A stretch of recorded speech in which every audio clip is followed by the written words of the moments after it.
Welcome to another video in this 6-part series in which I explain how to read research and nutrition headlines to know whether or not they are applicable to you. My name is Stephanie Dunn. I'm a registered dietitian and the founder of Feed Your Intention.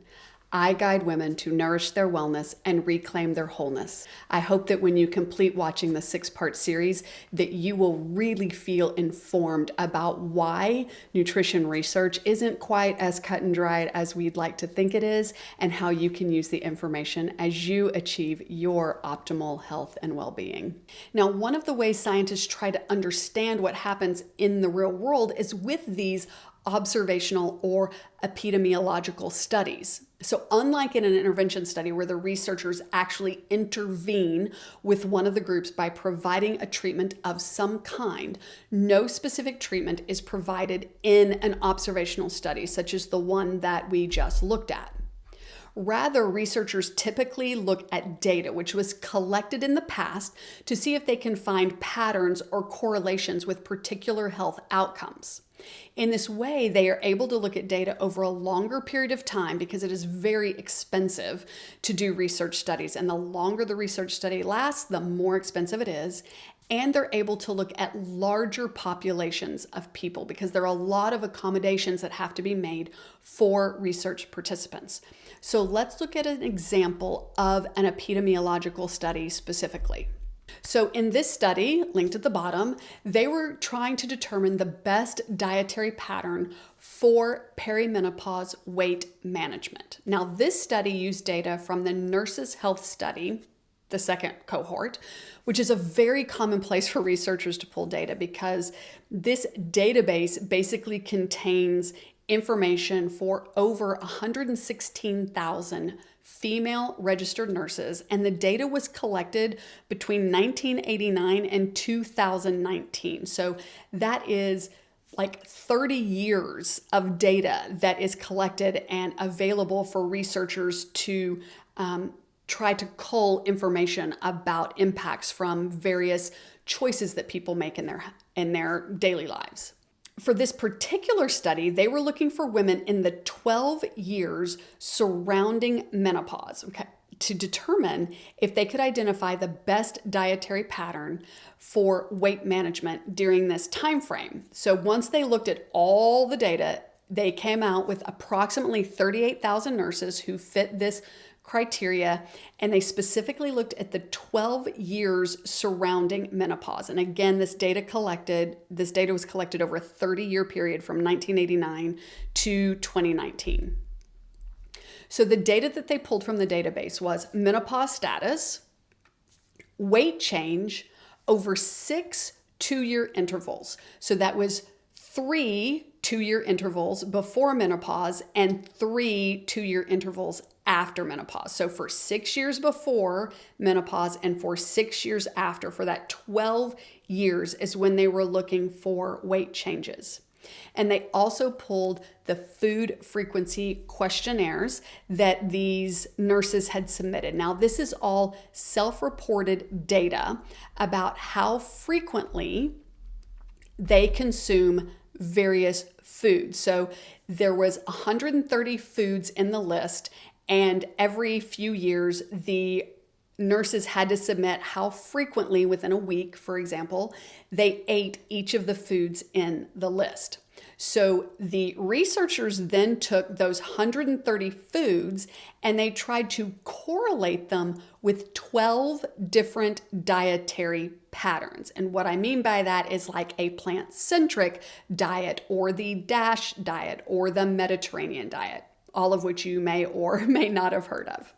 So they wanted to check how those 130 foods correlate with these dietary patterns. So, for example, one of the food items was fruit, and the researchers determined that eating fruit is fairly strongly correlated with the Mediterranean diet and fairly strongly negatively correlated with the unhealthy low-carb dietary pattern. They also looked at whether or not consuming a food can be statistically associated with any weight changes over the 12 years surrounding menopause. Now, on these next slides, I'm going to show you just the top and bottom of the table that were the outcome, because the specific details aren't really the point of this discussion. It's just to give you an idea about what can be done with an epidemiological study. So this is the table, the top half and the bottom half, and you'll notice there's a gap between them because there were a bunch more rows to make up the 130 foods. So what the researchers were able to determine is that a person consuming the foods on the left, right, the left column shows us all of the foods that were looked at, that people who ate more of the foods that are in the top of this list are more likely to gain weight over time or lose weight over time. Now, these are association numbers, not amount of weight gained or lost.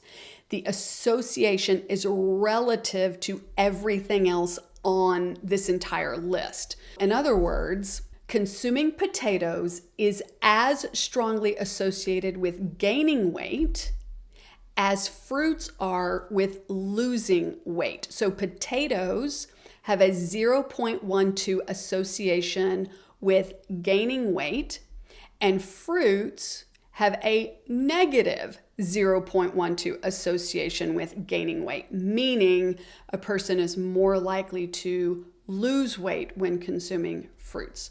So this data could help a person say that these dietary patterns, which contain less of the foods associated with gaining weight, are better than foods that are strongly associated with gaining weight. So this part of the graph, it kind of flip-flopped it, right? So here we're showing how the foods that are listed in green and these like kind of multiple columns for each of these dietary patterns, the green ones mean that they are not strongly associated with that dietary pattern. So if we look at that top row, red, processed meat, and poultry, for all of those little green lines, it means that consuming those foods is not strongly associated with these dietary patterns, as opposed to the red in this section, so nuts and legumes, are strongly associated with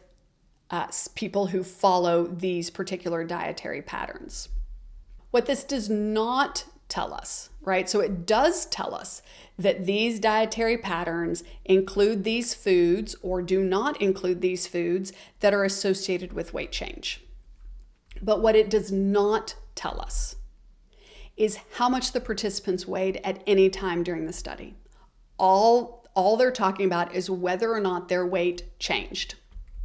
It also does not tell us what would be observed with a different population of people. Now remember, these were all female nurses around menopause, right? In the 12-year period around menopause. So it does not tell us what would be observed if these were younger or older women. It does not tell us what would be observed if these were men. It does not tell us what would happen if these people were not healthcare professionals.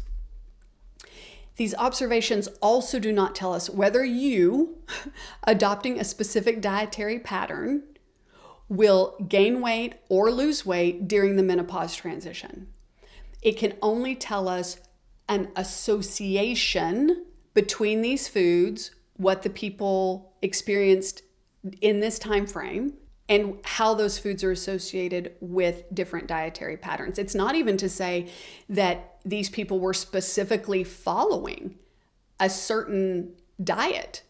All it looked at was the foods themselves. It didn't say, are you following a Mediterranean diet? They then took the information about the foods, they being the researchers, took the information about the foods and correlated them to certain dietary patterns.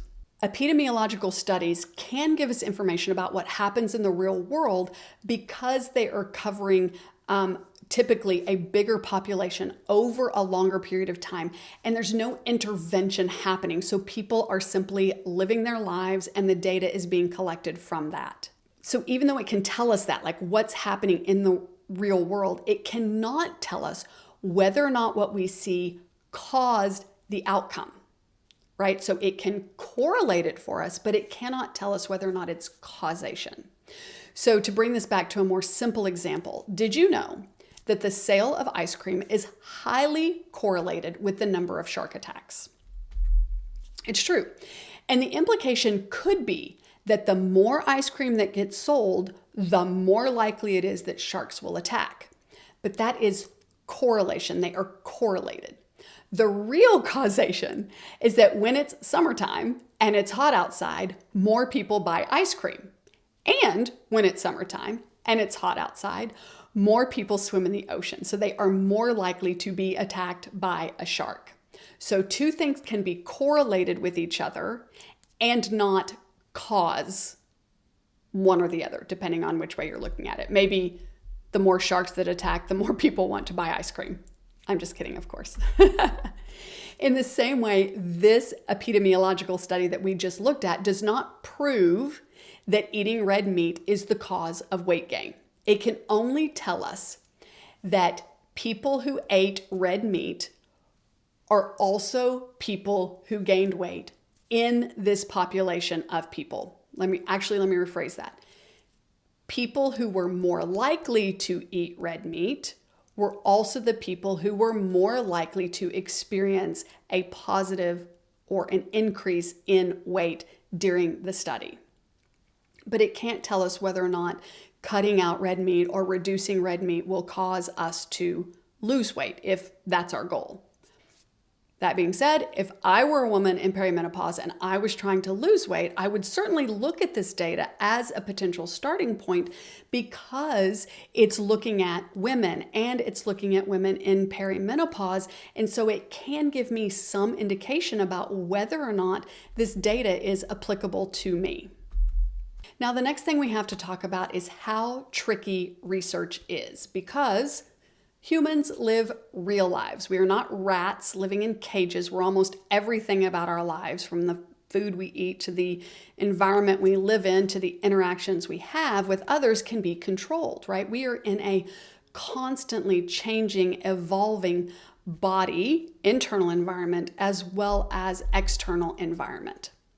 And that means that no matter how hard researchers try, they cannot possibly account for all of the things about a human that could impact the outcome of a research study, whether it's an intervention study or an observational study, right? Because in the example we just talked about, we don't know if the people who were more likely to gain weight over that time period, whether or not they were also experienced increased stress in their life.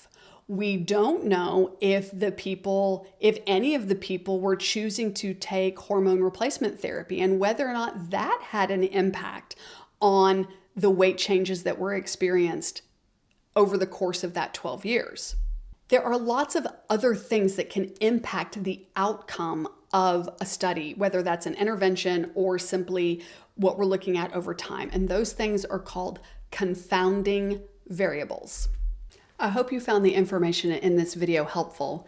If it felt like it ended kind of abruptly, that's because when I recorded these videos, they were originally one long video and I decided that that was too much, so I cut them up into smaller videos. I hope you'll check out the other videos in this series so that you can have a really complete picture about the various aspects of nutrition research and how to read them, plus how to read the headlines that come from that research to know whether or not the information is applicable to you. So please check out the other videos in this series, and in the meantime, I wish you wellness and wholeness.